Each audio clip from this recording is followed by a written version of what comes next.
네, 대림절 셋째 주일 이렇게 바라본 교회 주일 예배 오신 모든 분들 환영합니다. 오늘 예배의 첫 시간은 이웃을 바라봄의 기도입니다. 우리 바라봄 교회가 숭실대 근처에 자리를 잡고 예배를 시작한 지 이제 반년이 지났는데요. 이웃을 바라봄의 기도를 하면서 한 번도 숭실대를 위해서 기도한 적이 없었던 것 같습니다. 오늘은 숭실대를 위해서 함께 기도하려고 합니다. 얼마 전에 숭실대 24대 이사장으로서 사랑의 교회 오정현 목사가 선임되었다는 소식을 들었습니다. 그분은 박사 학위를 표절한 것으로 알려져 있고 그 밖에 학력 사칙 논란이 있는 분이라는 것이 사실입니다. 그래서 3년 전에는 대법원에서 이분의 위임이 무효라고 판결했고, 하지만 사랑의 교회는 이 판결을 따르지 않고 있습니다. 제가 이곳에 교회를 개척하려고 할 때 많은 분들이 저를 만류했습니다. 숭실대 안에 반기독교 정서가 강하다는 이유 때문이었는데요. 특히 기독교 학학 학생들도 많은 이들이 교회에 출석하지 않는다는 이야기도 들었습니다. 그러나 저는 이 말을 들었을 때 오히려 그렇기 때문에 이곳이 우리 바라본 교회가 있어야 할 곳이라는 확신을 했습니다. 한국 교회에 실망한 이들에게 새로운 교회를 꿈꾸는 사람들이 아직 남아있다는 것을 보여주고 싶었기 때문입니다. 숭실대는 우리나라 최초의 대학이고 일제 신사참배 강요에 맞서 자진 폐교를 했던 민족학교입니다. 숭실대 홈페이지에는 기독교 정신을 바탕으로 진리와 봉사를 건화 기념으로 한다고 소개하고 있습니다. 하지만 이번 이사장 선임은 학교 내 반기독교 정서를 더 심화시킬 것이라는 생각이 되어 많이 걱정됩니다.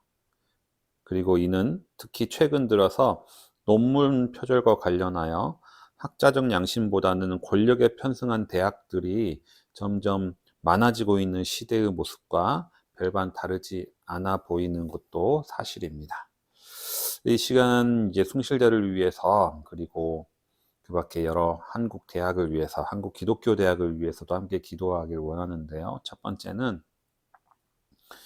숭실대가 온전한 기독교 정신을 회복하는 학교가 될 수 있도록, 그리고 둘째는 숭실대 학생들의 반기독교 정서가 극복될 수 있도록, 그리고 셋째는 우리나라 한국 대학이 권력과 돈 앞에서 진리와 학문을 지킬 수 있도록, 그리고 넷째는 이렇게 어두운 시대일수록 특히 기독교 정신으로 세워진 대학들이 바른 학문과 진리를 제시함으로 이 시대의 빛이 될 수 있도록, 이 네 가지 기도 제목을 가지고 이 시간 먼저 이웃을 바라보며 기도를 드리며 예배의 자리로 나아갑니다. 기도하겠습니다.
예배 부름입니다.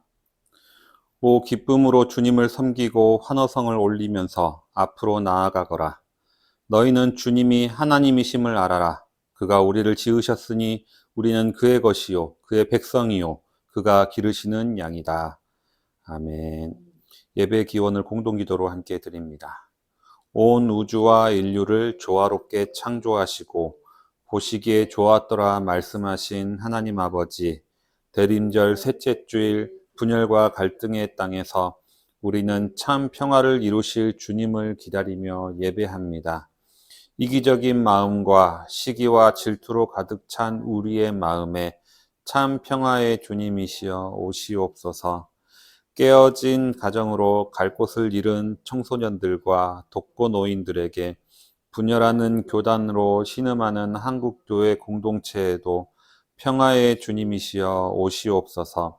가난한 자와 부한 자, 근로자와 경영자, 남자와 여자, 진보와 보수 등 우리 사회의 끊임없는 갈등과 반목과 다툼 사이에 평화의 주님이시여 오시옵소서. 남북으로 분단된 한반도의 땅에도, 그리고 전쟁의 위협 속에 신음하는 전 세계의 분쟁 지역에도 평화의 주님이시여 오시옵소서. 미움과 다툼, 분열과 갈등이 가득 찬 이 땅에서 우리는 평화의 주님을 기다립니다. 마라나타 주 예수여 어서 오시옵소서. 예수님의 이름으로 기도합니다. 아멘. 이 시간 함께 임내송 부르겠습니다.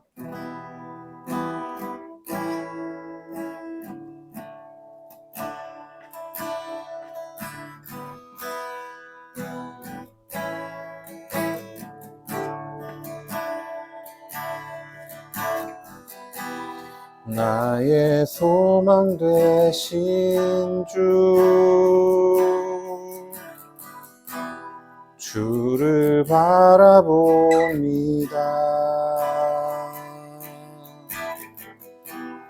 다시 오실 나의 왕 예수,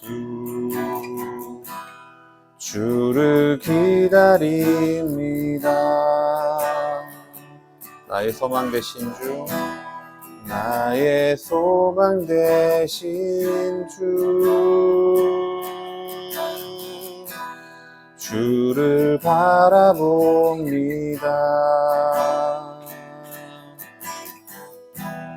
다시 오실 나의 왕 예수,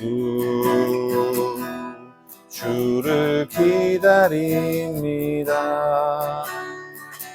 밤이나 낮이나 어제나 오늘도 영원히 주만 찬양해.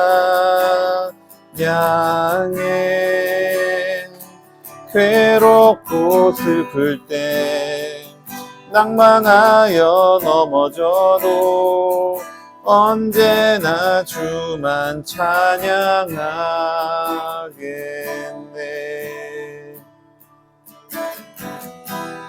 나의 소망 되신 주를 바라봅니다.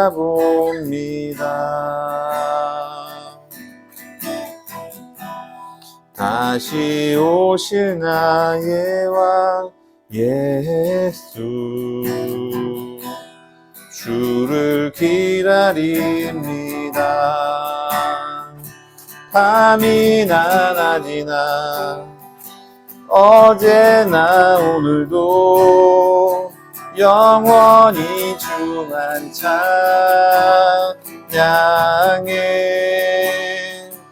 괴롭고 슬플 때 낭망하여 넘어져도 언제나 주만 찬양하겠네.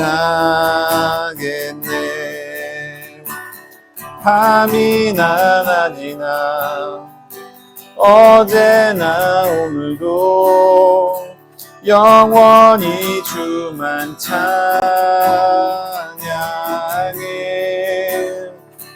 괴롭고 슬플 때 낭망하여 넘어져도 언제나 주만 찬양하겠네.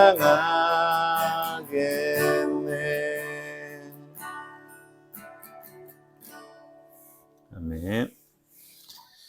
이 시간 나를 바라봄의 기도입니다. 함께 공동기도문으로 기도한 후에 개인적으로 참회 기도 드립니다. 우리 안에 참 진리의 빛을 비춰주시는 하나님 아버지, 어리석은 우리에게 늘 바른 길을 가르쳐 주시니 감사합니다. 그러나 우리는 지난 한 주 동안 내 귀에 들리는 하나님의 음성을 애써 무시하면서 내 뜻대로 살아왔음을 이 시간 고백합니다. 시대를 통찰하시는 하나님의 말씀을 묵상하기보다는 유행과 시류에 휩쓸리며 내 욕망을 절제하지 못하고 세속 문화를 무비판적으로 수용하며 살았습니다. 회개하라, 하나님의 나라가 가까이 왔다고 말씀하셨지만 우리의 눈에 하나님의 나라는 멀어 보였고 이 땅에서 누리는 즐거움은 영원할 것처럼 생각했습니다. 새로운 시대를 꿈꾸며 회개에 합당한 열매를 맺기보다는 돈과 명예와 권력에 눈이 멀어 치열한 경쟁에 매몰되어 살았습니다. 앞서 있는 사람들을 향해서는 독한 마음을, 그리고 뒤처진 사람들에겐 조롱하는 마음을 품었습니다. 그러다 보니 나도 모르게 마음의 여유를 잃어버리고 초조함과 불안에 사로잡혀 악한 말과 행동을 하기도 했습니다. 주여, 우리의 죄와 연약함을 이 시간 눈물로 회개하오니 우리를 용서하여 주시고 새롭게 하여 주시옵소서. 예수님의 이름으로 고백기도 드립니다. 아멘. 이제 하나님과 나만이 아는 죄를 침묵으로 고백하겠습니다.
하나님의 용서의 말씀을 들으십시오. 하나님께서 구하시는 제사는 상한 심령이라. 하나님이여, 상하고 통회하는 마음을 주께서 멸시하지 아니하시리이다. 아멘. 이 시간 함께 사도신경으로 신앙을 고백합니다. 나는 전능하신 아버지 하나님 천지의 창조주를 믿습니다. 나는 그의 유일하신 아들 우리 주 예수 그리스도를 믿습니다. 그는 성령으로 잉태되어 동정녀 마리아에게서 나시고 본디오 빌라도에게 고난을 받아 십자가에 못 박혀 죽으시고 장사된 지 사흘 만에 죽은 자 가운데서 다시 살아나셨으며 하늘에 오르시어 전능하신 아버지 하나님 우편에 앉아 계시다가 거기로부터 살아있는 자와 죽은 자를 심판하러 오십니다. 나는 성령을 믿으며 거룩한 공교회와 성도의 교제와 죄를 용서받는 것과 몸의 부활과 영생을 믿습니다. 아멘. 이 시간 시편 146편 5절에서 10절 말씀을 세번역 성경으로 함께 교독하시겠습니다. 야곱의 하나님을 자기의 도움으로 삼고 자기의 하나님이신 주님께 희망을 거는 사람은 복이 있다. 주님은 하늘과 땅과 바다 속에 있는 모든 것을 지으시며 영원히 신의를 지키시며 억눌린 사람을 위해 공의로 재판하시며 굶주린 사람에게 먹을 것을 주시며 감옥에 갇힌 죄수를 석방시켜 주시며 눈먼 사람에게 눈을 뜨게 해주시고 낮은 곳에 있는 사람을 일으켜 세우시는 분이시다. 주님은 의인을 사랑하시고 나그네를 지켜주시고 고아와 과부를 도와주시지만 악인의 길은 멸망으로 이끄신다. 시온아, 주님께서 영원히 다스리신다. 나의 하나님께서 대대로 다스리신다. 할렐루야. 아멘. 이 시간 오셔서 다스리소서 함께 찬양합니다.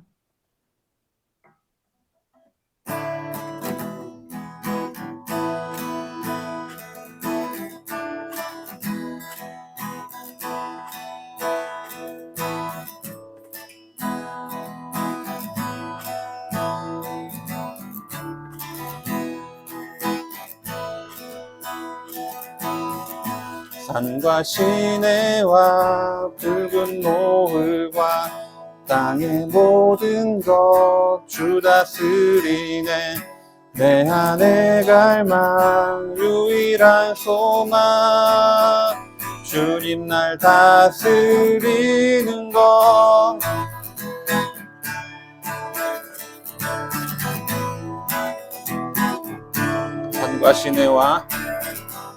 산과 시내와 붉은 노을과 땅의 모든 것 주 다스리네. 내 안에 갈망 유일한 소망 주님 날 다스리는 것. 주 오셔서 통치하소서. 헛된 나의 꿈 어둠 거두사 내 모든 것 다 드리니 오셔서 다스리소서.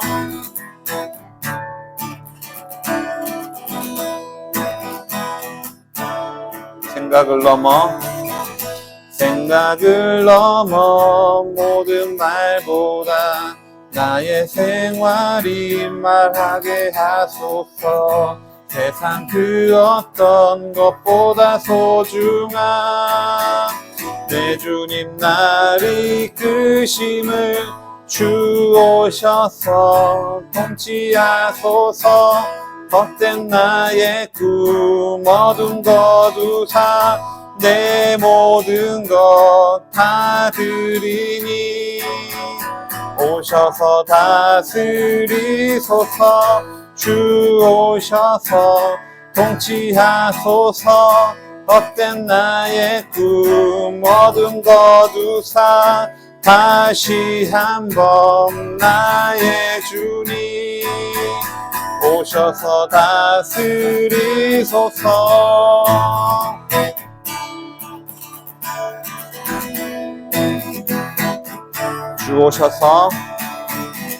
주 오셔서 통치하소서.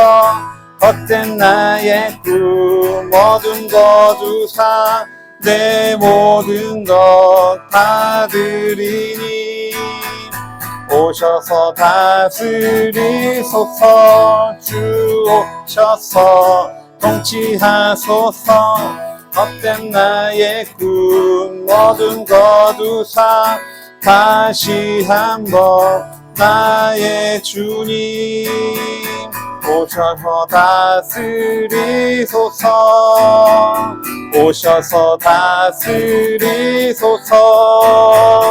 오셔서 다스리소서.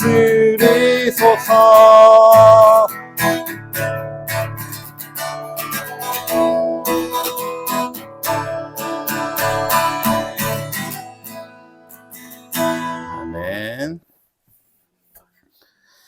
네, 우리의 몸과 마음을 준비하신 예물과 함께 드리며 주님을 바라보며 기도를 드립니다. 이 시간 함께 공동기도문으로 기도하겠습니다. 우리를 늘 지키시고 보호하시는 하나님 아버지, 주님의 사랑과 은혜에 감사드리며 우리의 마음을 담아 주님께 예물 드립니다. 내게 있는 모든 것은 다 주님의 것임을 이 시간 고백하오니 주님, 우리를 온전한 주의 소유로 삼아 주셔서 주의 나라를 위해 우리를 사용하여 주시옵소서. 이 세상을 장악하고 있는 물질의 노예가 되지 않게 하시고 내 인생에 오직 주님의 다스림이 있게 하여 주시옵소서. 눈앞에 있는 유혹에 현혹되지 않게 하시고 매일 주시는 하나님의 말씀을 의지하게 하여 주시옵소서. 세상의 성공의 기준에 내 소명이 흔들리지 않게 하시고 진리의 길을 따르는데 주저함이 없게 하여 주시옵소서. 많은 이들이 자신의 가진 것을 드러내고 자랑하지만 우리는 오직 예수의 이름만을 자랑합니다. 내 안에 있는 헛된 욕망은 사라지고 그리스도의 영으로 채워주셔서 나의 성품과 말과 행동 속에서 그리스도의 향기가 조금이나마 드러나게 하여 주시옵소서. 예수님의 이름으로 기도합니다. 아멘. 이제 주님께서 가르쳐 주신 기도 드립니다. 하늘에 계신 우리 아버지, 아버지의 이름을 거룩하게 하시며 아버지의 나라가 오게 하시며 아버지의 뜻이 하늘에서와 같이 땅에서도 이루어지게 하소서. 오늘 우리에게 일용할 양식을 주시고 우리가 우리에게 잘못한 사람을 용서하여 준 것 같이 우리 죄를 용서하여 주시고 우리를 시험에 빠지지 않게 하시고 악에서 구하소서. 나라와 권능과 영광이 영원히 아버지의 것입니다. 아멘. 네, 오늘 우리에게 주시는 하나님의 말씀은 마태복음 11장 2절부터 11절의 말씀입니다. 마태복음 11장 2절부터 11절까지의 말씀을 이 시간 봉독합니다. 하나님의 말씀을 경청하십시오.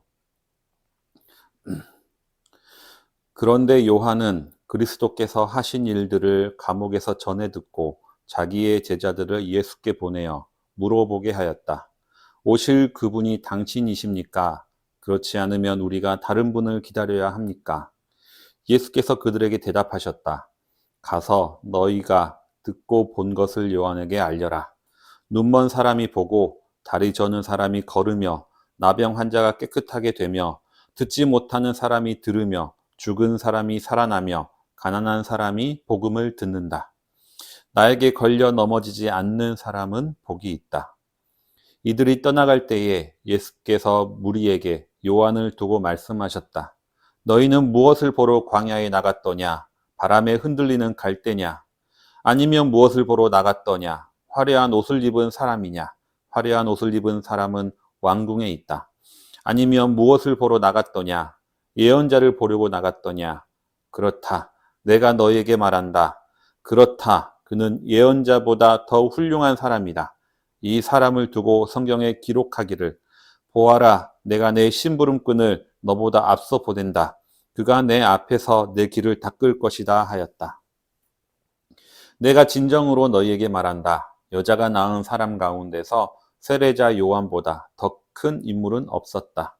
그런데 하늘나라에서는 아무리 작은 이라도 요한보다 더 크다. 아멘.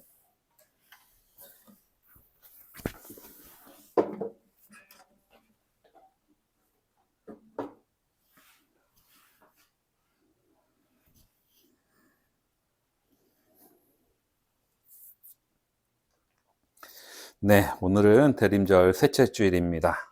그리고 오늘 성경 본문의 주인공은 지난주와 같이 세례 요한이 되겠습니다. 세례 요한은 하나님의 말씀이 들리지 않는 400년간의 침묵기를 깨고 유대 광야에 나타나 하나님의 말씀을 선포하기 시작했던 사람입니다. 그리고 그 말씀은 회개하라, 하늘나라가 가까이 왔다 였습니다. 그는 사람들에게 회개를 촉구하고 세례를 베풀기 시작했습니다. 그리고 예수님도 공생애를 시작하기 전 세례 요한에게 세례를 받았습니다. 그런데 이렇게 사역하던 세례 요한이 오늘 본문에 보면 감옥에 있는 것을 우리는 알 수가 있습니다. 대체 어떻게 된 이유인가? 마태복음 14장에 보면 그 이유가 나와 있습니다. 그 당시에 갈릴리 분봉왕이었던 헤롯 안디바와 관련이 있는데요. 헤롯 안디바는 본 부인을 버리고요. 헤로디아라고 하는 여인과 재혼을 했습니다. 그런데 그 헤로디아는 자신의 동생 빌립의 아내였던 것이죠. 대부분의 유대인들은 이 부정한 결혼에 대해 아무런 비판을 하지 못했습니다. 하지만 세례 요한은 공개적으로 이것은 옳지 않다고 지적을 했습니다. 그리고 나서 세례 요한은 감옥에 갇히게 되었던 것이죠. 이 감옥에 있는 세례 요한에게 죽음의 그림자가 뒤덮기 시작했습니다. 사실 세례 요한으로서는 억울한 일입니다. 그가 무슨 비난받은 일을 한다거나 죄를 짓거나 하지 않았기 때문입니다. 그는 바른 말을 했고 바른 행동을 했습니다. 그러나 그 결과는 억울한 옥살이와 죽음의 위기가 되었습니다. 부정한 자가 권력을 쥐고 있을 때 정직한 자는 핍박을 받고 의인은 고난을 당합니다. 그것은 세례 요한의 시기뿐만 아니라 지금도 여전히 일어나고 있는 일입니다. 부정한 자가 형통할 때 나타나는 특징 중에 하나는 결과를 가지고 평가한다는 것입니다. 그들은 항상 잘 되는 것, 잘 사는 것, 형통한 것이 하나님의 뜻이라고 말합니다. 세상에서 부유하고 세속적으로 성공하는 것이 하나님의 축복이라고 이야기합니다. 교회가 수적으로 크게 증가하는 것이 바로 하나님의 뜻이라고 평가합니다. 그들은 내가 이렇게 잘 된 이유가 하나님의 도우심 때문이라고 공개적으로 감사를 표현합니다. 하지만 그렇게 하는 이유는 무엇인가? 자신이 이루어 놓은 결과로 현혹하여서 과정에 주목하지 못하게 하기 위해서입니다. 그렇기 때문에 부정한 자가 형통할 때에 나타나는 현상은 결과가 수단을 정당화하기 시작합니다. 결과가 수단을 정당화합니다. 아무리 이주 노동자가 좀 죽어나가면 어떻습니까? 그래도 월드컵을 성공적으로 개최하고 전 세계인들이 다 즐기면 되는 거 아닙니까? 아무리 교단법을 무시하고 세습을 하면 어떻습니까? 그래도 교회가 분열되지 않고 안정적으로 운영되면 되는 거 아닙니까? 표절을 좀 하면 어떻습니까? 어쨌거나 박사학위 받고 권력을 얻으면 되는 거 아닙니까? 동생의 아내를 빼앗으면 어떻습니까? 나중에 어쨌든 행복한 가정을 꾸리면 되는 거 아닙니까? 이렇게 결과가 모든 것을 정당화하기 시작하면 모든 성공이 하나님의 뜻이 되고 고난과 실패는 하나님의 뜻에서 어긋난 것처럼 보여지기 시작합니다. 따라서 내가 진리의 길을 걸어가고 있음에도 불구하고 어려움과 역경이 찾아온다면 우리는 내가 잘못된 길을 걷지 않았을까 의심하는 것이 아니라 이 시대가 악하다는 것을 이해해야 됩니다. 이렇게 바른 말을 했다는 이유로 세례 요한은 옥에 갇혔습니다. 그리고 죽음의 그림자가 점점 그에게 다가오고 있었습니다. 그러자 세례 요한은 곧 다가올 죽음 앞에서 그동안 살아온 내 인생의 의미를 발견하고 싶었던 것이죠. 과연 나는 가치 있는 삶을 살았던가 하는 질문이 세례 요한의 마음속에서 일어나기 시작했습니다. 많은 사람들이 성공을 꿈꾸고 돈과 명예를 추구하며 살아가지만 정작 죽음이 앞에 다가오면 내 인생의 의미에 대해 다시 한번 생각하게 됩니다. 과연 나는 가치 있는 인생을 살았나? 라는 질문을 스스로 던지게 된다는 것이죠. 죽음이라는 것은 우리의 생의 의미를 깨닫게 해줍니다. 세례 요한의 인생은 어떻습니까? 그의 인생을 한마디로 정리하면 주님의 오실 길을 예비했던 삶입니다. 광야에 외치는 자의 소리로서 살았습니다. 이러한 세례 요한의 인생에 의미가 있게 되려면 가장 중요한 것은 무엇입니까? 바로 자기 뒤에 왔던 예수님이 메시아인지 아닌지가 가장 중요한 게 됩니다. 만약 예수님이 메시아가 아니라면, 만약 예수님이 본인이 기다렸던 그 사람이 아니라면 세례 요한의 인생은 그야말로 무의미하고 헛된 인생이 되어버립니다. 그렇기 때문에 세례 요한은 예수님에게 이런 질문을 할 수밖에 없는 것이죠. 오실 그분이 당신이십니까? 이러한 세례 요한의 질문은 내 인생은 가치 있는 삶이었습니까? 라는 질문과 같은 말입니다. 이 질문은 단순히 호기심으로 던지는 질문이 아니었습니다. 자신의 죽음 앞에서 내 인생의 의미, 내 생의 의미를 발견하고자 하는 세례 요한의 처절한 몸부림이었습니다. 여기서 우리가 하지 말아야 할 실수 중에 하나는 내 삶의 의미를 타인으로부터 찾으려 하는 시도는 대부분 실패하기 마련이다라는 겁니다. 그러한 삶은 타인으로부터 내 삶의 의미를 찾으려고 하는 삶은 나도 마찬가지고 타인도 불행으로 이끄는 경우가 많이 있습니다. 오직 자식 하나만을 내 인생의 전부라고 생각하며 살아가는 부모는 자신의 철저한 희생과 자녀에겐 엄청난 부담을 전가하게 됩니다. 결국 둘 다 불행한 인생을 살게 될 가능성이 큰 것이죠. 연인의 사랑을 받는 것이 내 인생의 유일한 의미라고 생각하는 사람은 그 사랑이 끝났다고 직감하는 순간 극단적인 선택을 하거나 증오 범죄로 이어지기도 합니다. 내 인생의 의미를 다른 사람에게서 찾으려는 시도는 대부분 실패하는 것이죠. 하지만 우리가 실패하지 않는 유일한 한 분이 계십니다. 예수 그리스도이신 것이죠. 세례 요한은 자신의 전 인생을 그리스도의 오실 길을 예비하는 삶으로 살아냈습니다. 그리고 이렇게 자신의 인생을 마무리하는 시점에 의심이 생겨나는 것이죠.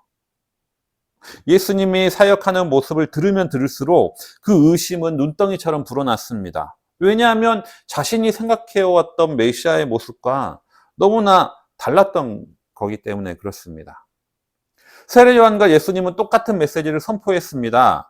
그 두 사람은 모두 다 회개하라, 하늘나라가 가까이 왔다 라고 말씀을 선포했습니다. 그러나 그들의 사역 스타일은 완전히 달랐습니다. 세례 요한은 유대 광야에서 메뚜기와 석청을 먹으면서 회개를 선포했습니다. 하지만 예수님은 마을과 마을 사이를 오가며 도심지 한복판에서 그리고 세리와 죄인들과 함께 먹고 즐기고 마시며 포도주를 즐겼습니다. 예수님은 율법을 어기기 일쑤였고요. 나라를 잃은 민족적 상황에는 별다른 관심이 없는 것처럼 보였습니다. 그러니 세례 요한의 마음속에 예수님을 향한 의심이 생겨나는 것은 어쩔 수가 없었던 겁니다. 그에게 예수님이 메시아인지 아닌지는 그 인생에 너무나 중요했습니다. 왜냐하면 그의 모든 인생은 메시아의 오실 길을 예비하기 위해 헌신한 인생이었기 때문에 그런 것이죠. 이 세례 요한의 질문 앞에서, 이 세례 요한의 의심 앞에서 예수님은 마음 상해하지 않으셨습니다. 의심이라는 것은 헌신하는 사람에게 나타나는 당연한 현상이기 때문에 그렇습니다. 나는 절대 예수님을 의심해 본 적이 없다. 그것은 그만큼 예수님이 내 인생에 별로 중요하지 않기 때문일 수도 있습니다. 세례 요한의 이 질문 앞에 예수님은 어떻게 대답하십니까? 일단 직접적인 대답은 피하십니다. 그렇다. 내가 진짜 메시아다. 너의 인생은 헛되지 않았다. 이렇게 시원하게 말해주면 얼마나 좋습니까? 하지만 예수님은 이렇게 대답하지 않습니다. 예수님은 세례 요한의 제자들에게 이렇게 말씀하시는 거죠. 가서 너희가 듣고 본 것을 요한에게 알려라. 눈먼 사람이 보고 다리 저는 사람이 걸으며 나병 환자가 깨끗하게 되며 듣지 못하는 사람이 들으며 죽은 사람이 살아나며 가난한 사람이 복음을 듣는다. 그리고 나서 이렇게 덧붙입니다. 나에게 걸려 넘어지지 않은 사람은 복이 있다. 자신의 인생의 의미를 찾고자 하는 세례 요한의 철저한 몸부림 앞에 그래, 너 잘 살았다. 너는 의미 있는 인생이다. 이렇게 말해주면 좋을 것을 예수님은 끝까지 세례 요한이 스스로 선택을 하도록 만듭니다. 하지만 그럼에도 예수님은 세례 요한의 믿음에 약간의 도움을 주시는데요. 그것이 뭐냐면 혹시 모를 왜곡되고 편협한 시각이 있을 수도 있으니 예수님의 다른 측면을 볼 수 있도록 도와주시는 겁니다. 그래, 지금 너의 시선은 한쪽만 보고 있구나. 내가 율법도 어기고 세리와 죄인들과도 어울리고 잔치에도 참여해서 포도주와 먹을 것을 즐기는 사람이다. 그래, 나는 이런 사람이다. 하지만 나의 다른 측면도 있다.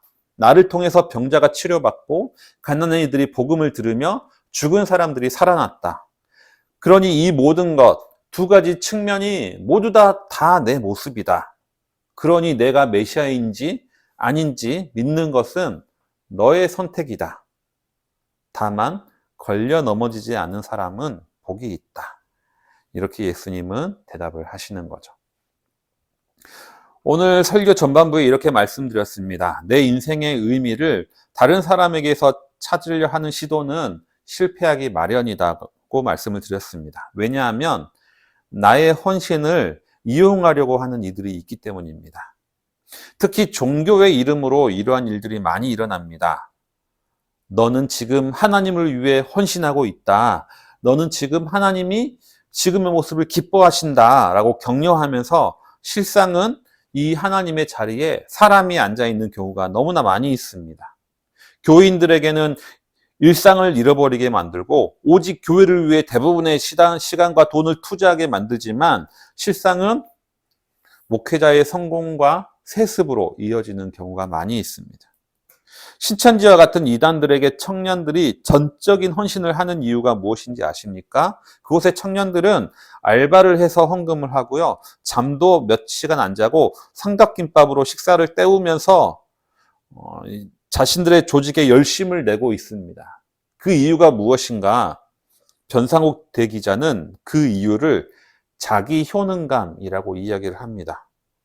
실패를 겪고 자존감이 떨어져 있는 청년들에게 당신이 세상을 바꿀 수 있다고 호황단 메시지를 전달한다는 것이죠. 즉, 이들에게 삶의 의미가 있다. 너희들의 삶의 의미를 제시해 주면서 그들을 착취하고 있다는 겁니다. 하지만 예수님은 세례 요한에게 그렇게 말씀하시지 않습니다. 세례 요한의 인생의 의미를 억지로 부여함으로써 그에게 영향력을 미치려 하지 않는 것이죠. 내가 스스로 인생의 의미를 찾을 수 있도록 예수님은 도우십니다. 그리고 우리가 균형된 시각으로 이 세상을 바라볼 수 있도록 도와주시는 것이죠.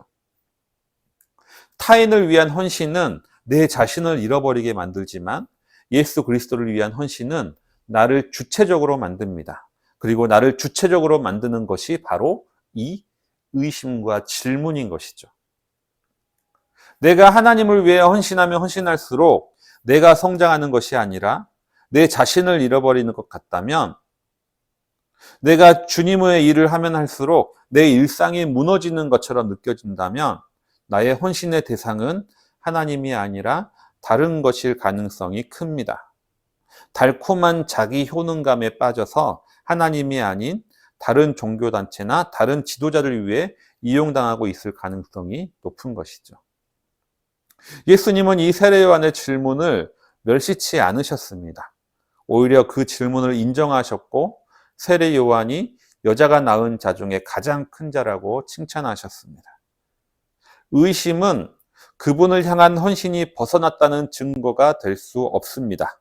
오히려 의심과 질문을 통해 우리는 그리스도를 입체적으로 그리고 균형 있게 보게 되는 것이죠. 그리고 깨닫게 됩니다. 설령 예수님이 내 기대에 어긋나더라도 여전히 그분은 우리의 메시아라는 사실을 깨닫게 됩니다. 말씀을 정리하겠습니다. 우리는 우리의 인생의 의미를 무엇에서 찾고 있습니까? 우리의 인생이 그리스도에게 온전히 헌신되어 있다면 예수 그리스도를 향한 우리의 질문과 의심은 당연한 결과입니다. 우리가 정직히 그분 앞에 나의 의심과 질문을 내어드릴 때 그분은 우리에게 실망치 않으시고 오히려 우리의 왜곡된 시각을 고쳐주시고 걸려 넘어지지 않도록 도와주십니다. 그리스도를 위해 살아가는 우리의 인생길에서 섣부른 자기 효능감에 도취되지 마시고 스스로 내 삶의 의미를 되물어가며 예수 그리스도에게 한 걸음 더 가까이 나아가시는 우리 모든 성도님들 되시기 바랍니다. 함께 기도하겠습니다. 내일을 바라보며 기도를 침묵으로 드립니다.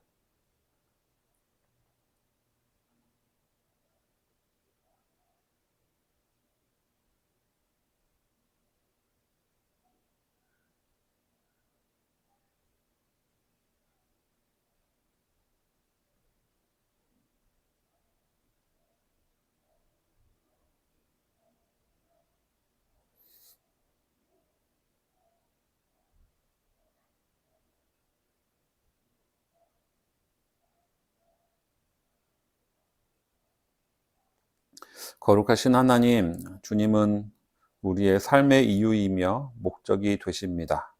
하지만 때로는 주님을 향한 내 삶이 무슨 의미가 있는지 궁금하고 의심될 때도 있습니다. 하나님을 위해 헌신하고 하나님의 나라를 꿈꾸며 살아가지만 여전히 세상은 악이 형통하고 우리의 고민과 헌신을 무의미하게 생각되도록 절망과 좌절감을 안겨줄 때가 많이 있습니다. 하지만 여전히 이 약한 세상 속에서도 주의 능력으로 선한 일들이 일어나고 있음을 볼 수 있도록 우리의 눈을 고쳐주시옵소서. 이 땅의 봄을 기다리는 많은 그루터기들이 여전히 선한 영향력을 뿜으며 살아가고 있음을 알게 하여 주시옵소서. 그리고 우리도 그 희망을 만들어가는 길에 동참할 수 있도록 힘과 용기를 더하여 주시옵소서. 예수님의 이름으로 기도합니다. 아멘. 이 시간 함께 찬양하겠습니다.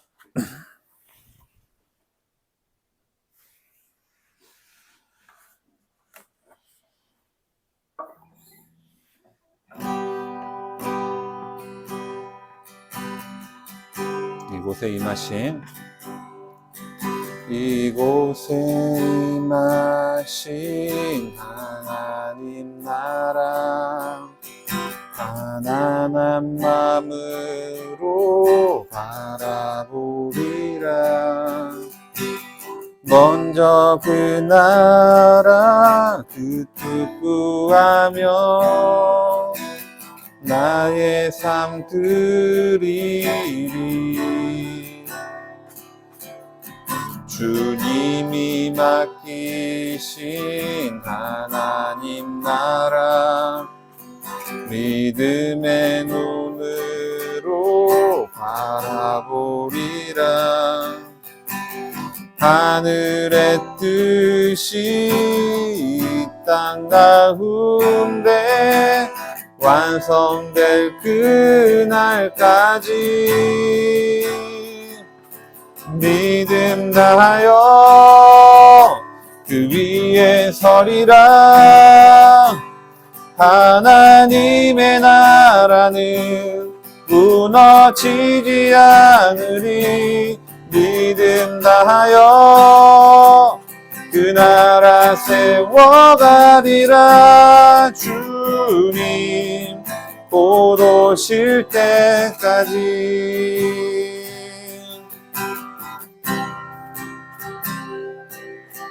이곳에 임하신 하나님 나라 가난한 마음으로 바라보리라.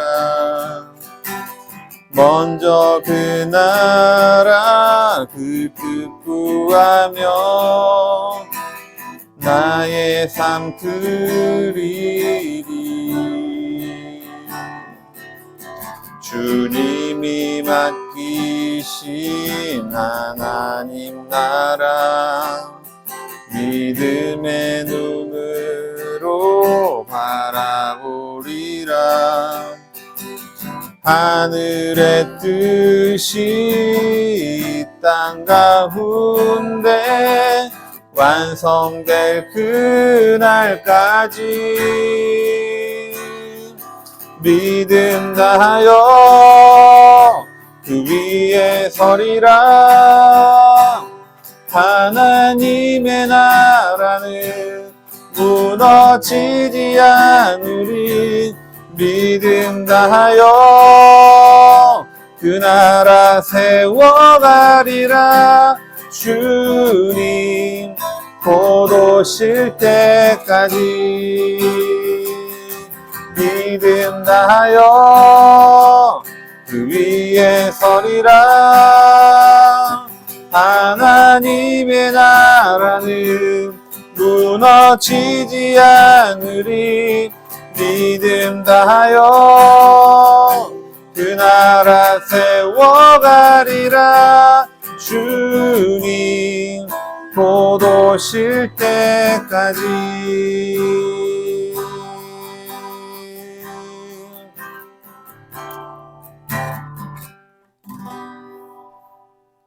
아멘. 시간 함께 서로를 한 목소리로 아론의 축도로 축복하며 예배를 마치겠습니다. 주님께서 당신들에게 복을 주시고 당신들을 지켜주시며 주님께서 당신들을 밝은 얼굴로 대하시고 당신들에게 은혜를 베푸시며 주님께서 당신들을 고이 보시어서 당신들에게 평화를 주시기를 빕니다. 아멘. 네, 광고 말씀드립니다. 내년 1월부터 내 백성이 되리라 시즌을 다시 시작하려고 합니다. 제가 청년 사역할 때 내 백성이 되리라, 왕 이야기, 선지자 열전 이 세 개의 시즌을 3년 동안 진행하면서 하나님의 나라의 시각으로 구약을 볼 수 있도록 함께 공부했었는데요. 제가 그동안 해이해졌던 마음을 좀 다잡고 제 신앙을 다시 한번 정립하고자 하는 의미로 내년 1년 동안은 이 세 개의 시즌을 진행을 이어서 해보려고 합니다. 물론 그대로 하는 건 아니고 밑에 보면 개정판이라고 써 있죠. 2023년 현 시대에 맞게 개정을 해서 함께 말씀을 살펴보려고 합니다. 네, 내년 1월부터 내 백성이 되리라 개정판이 시작되니 많이 기도해 주시고, 네, 기도해 주시기 바랍니다. 네, 그 다음 지구공감 소식인데요. 첫 번째는 1월 14일까지 숭실대 동아리 승리업과 함께하는 제로 웨이스트 이벤트입니다. 네, 생각보다 참여율이 많이 저조한데요. 이번 주 화요일, 수요일 이틀 동안 이틀이 남았는데 그래도 많이 참여할 수 있도록 기도해 주시고 또 시간 되면 참여해 주시기 바랍니다. 그리고 두 번째는 1월 15일 이번 주 목요일이죠. 양말목 원데이 클래스가 오후 6시에 있습니다. 처음으로 진행하는 거라 걱정도 되고요. 아직 시청자가 없어가지고 진행을 할 수 있을지 모르겠는데 혹시 시간 되시는 분은 함께 오셔서 양말목으로 크리스마스 장식을 함께 만들 수 있는 시간이 되었으면 좋겠습니다. 네, 오늘 예배 함께 해주셔서 감사드리고 수고하셨습니다. 네.